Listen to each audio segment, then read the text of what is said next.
Sumainyo ang Panginoon. Ngayon po ay ikalawang araw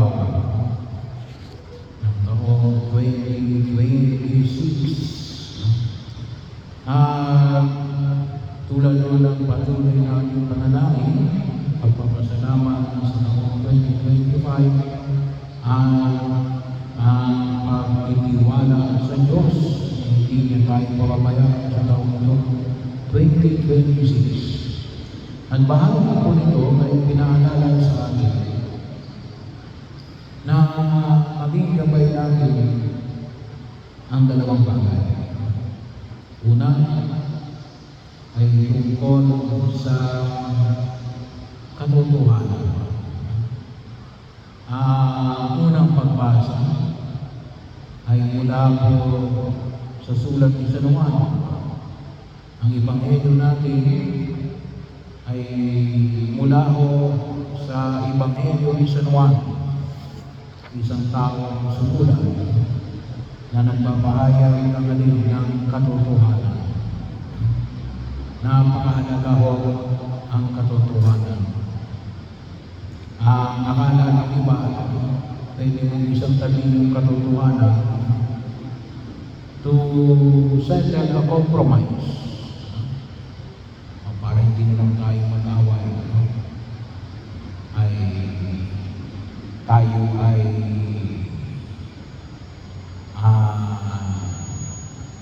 magpagitna.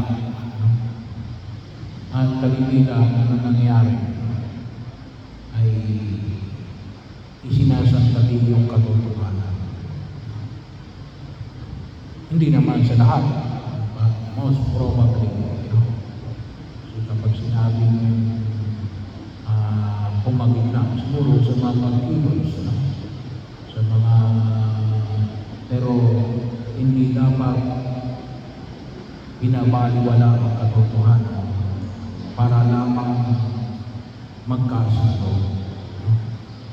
Sapagkat hindi ho maganda ang anumang uri ng relasyon ng ugnayan kapag wala ang katotohanan. At ito yung pinaalala sa atin. Maliwanag mo na pinamaning ni San Juan Evangelista. Anong sabi niya? Ang isinulat ko sa inyo ay tungkol sa mga nasa magbigaw sa inyo. Ang Espiritu ay pinagkaloob ng Kristo sa inyo at ang Espiritu ng Kristo sa inyo hindi na kailangan turuan kayo ng lumayan. Bahagi ko, hindi pwede yung katotohanan at kasinungalingan ay pwede magsama. So, kaya po mag-ingat kayo kapag sinabi na magtagpo na lang kayo sa gitna. Ay kalimitan, sabi ko nga, binabaliwala ang katotohanan. At any relation na nakabase sa kasinungalingan ay napakahirap. Kaya ito yung sinabi niya, hindi ba ang tumatanging si Jesus ang Kristo? Ito nga ang Antikristo. Ang ayaw kumilala sa Ama at sa Anak. Ang di kumilala sa Anak ay hindi kumikilala sa Ama. Kaya ano ang sabi ni Jesus? Undahan ang katotohanan at ang buhay. So, kaya napakahalaga ang pamantayan ng pagkilos natin na nakabase sa katotohanan. Bahagi yun ang kinakailangan maging pangunguna ng pagtugon natin sa pagkilos natin sa bibigyan ito. Lalo-lalo na kapag pinag-usapan natin yung ating pananampalataya. Si Jesus ang magliligtas sa sangkatauhan. Kasi hindi natin mababago. Kaya huwag kayong magtaka kung bakit kumisan ang kapag hindi natin binasa sa katotohanan katotohanan, ay wala tayong kahihinatnan niya. Kaya nga si Juan Bautista, sa Ebanghelyo natin ngayon, mula kay San Juan ng Evangelista, ay tinanong ng mga sugo ng mga Pariseo, mga saserdote at Levita. Anong sabi kay Juan Bautista? Ikaw ba ang Kristo? Ikaw ba ang Mesiyas na darating? Ikaw ba si Elias? Maliwanag na sinabi ni Juan Bautista, hindi. Hindi ako ang Kristo. Hindi ako ang propeta na hinihintay. Hindi ako si Elias. So bahagi naman ako saan ay maliwanag na hindi naman yun. Pero alam mo sabi niya, kung tinanong siya, sino ikaw? Ako ang tinig na sumisigaw sa ilang na magsisi at tumalikod sa inyong mga kasalanan. Yun ang kanyang trabaho. Yun ang kanyang hindi naman pahayag. Yun ang bahagi yun ang kung saan ay makita po natin.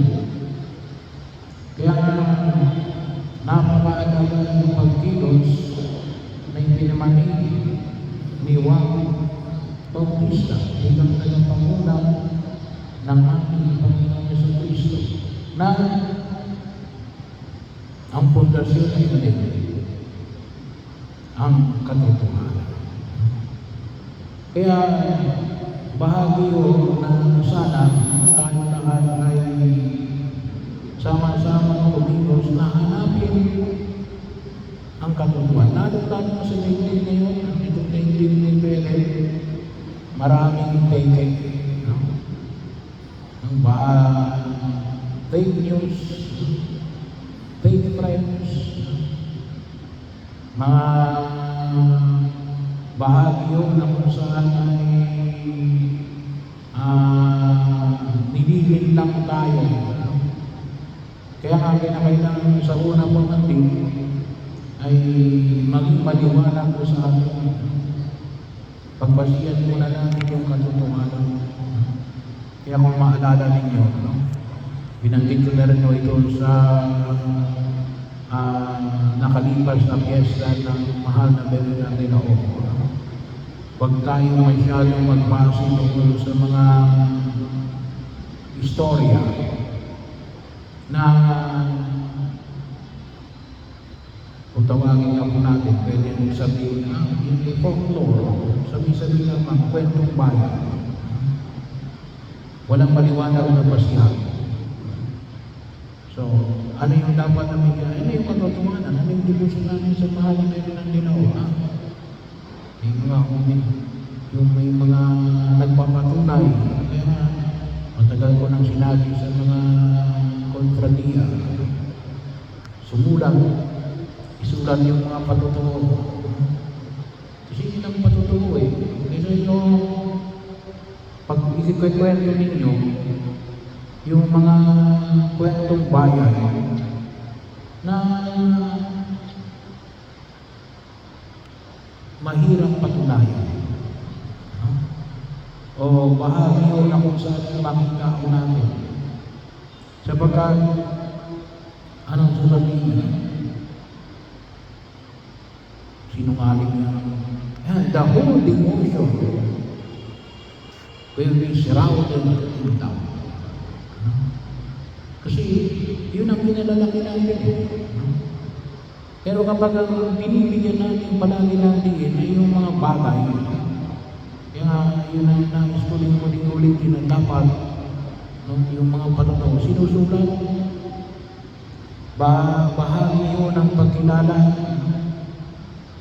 At sabi mo nga yung proseso na isinulat, and then ipakoryo para hindi na tayo kung tawagin natin hindi na natin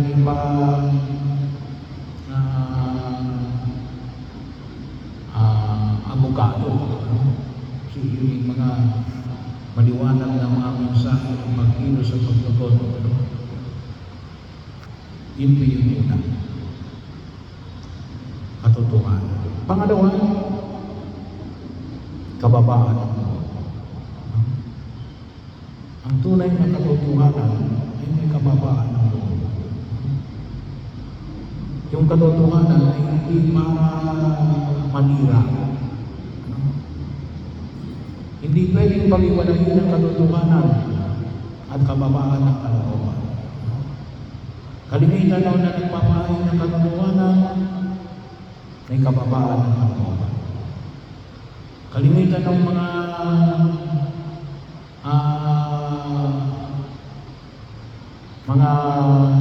nagpapahayag ng kasinungalingan ay kayabangan. Bahagi mo yun. Pagkakataon kasi nga, bakit gusto mo kasinungalingan? Kasi nga, ay gustong palakihin ang kanyang sarili. Pero yung katotohanan ay puno ng kababaan ng loob. Hindi para yung sarili mo ang makita ng tao. Ngunit na yung gusto makita ng tao, yung katotohanan. Naroon ka man o wala. Kaya nung tinanong si Juan Bautista, ano sabi niya? Ako, ang tinig na sumisigaw sa ilang. Ito yung ipinakita niya. Ilang na naman ang kanyang trabaho. At ano sabi niya? Nagbibinyan. Nagbibinyan ako, pero sa tubig. Pero yung darating niya yung magbibinyan sa Espiritu.